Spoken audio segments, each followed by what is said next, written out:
তোমার আমার জন্য সুপারিশ করবে, যেই নবী দিয়ে পাগল পারা হয়ে যাইবে কাল কিয়ামতের ময়দানে বন্ধুরে, পাগল পারা হয়ে যাবে তোমার আমার নবী।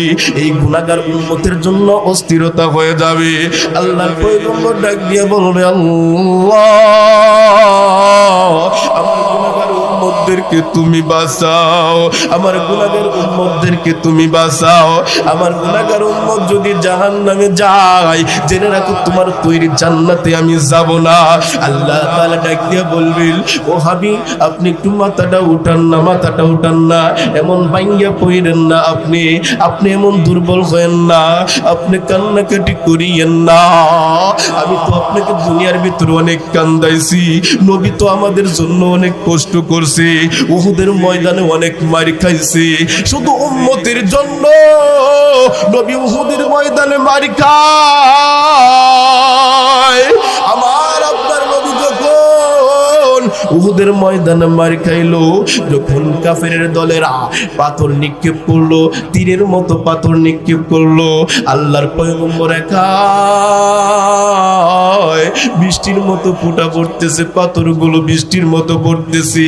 যুদ্ধে গেলে কিন্তু তাদের একটা লোহার হেমলেট ছিল, এই লোহার হেমলেটটা নিয়া আল্লাহর পয়গম্বর যখন এরকম অবস্থায় ছিল, যুদ্ধ করা অবস্থায় ছিল, এই ইহুদি খ্রিস্টানরা, এই কাফেরের দলেরা এরকম ভাবে পাথরগুলো নিক্ষেপ করলো, এক ডাইন সাইড দিয়া আল্লাহর পয়গম্বরের একটা লোহার টুকরা ঢুকে গেল, এই টুপিটা বাইঙ্গা, এই শিরস্থানটা বাইঙ্গা ডান পাশ দিয়া ঢুকিয়া গেছে।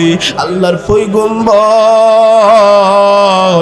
অস্থির অবস্থায় একটা গর্তের ভিতরে পড়ে গেছে। সাহাবায়ে কেরামরা বলে, কতিলা মুহাম্মদ, এই দুনিয়ার ভিতরে মুহাম্মদ আর নাই। সাহাবায়ে কেরামরা পাগল পারা হয়ে গেছে, আল্লাহর পয়গম্বরকে খুঁজো, আল্লাহর পয়গম্বরকে না পাওয়া পর্যন্ত আমরা এখান থেকে যাব না।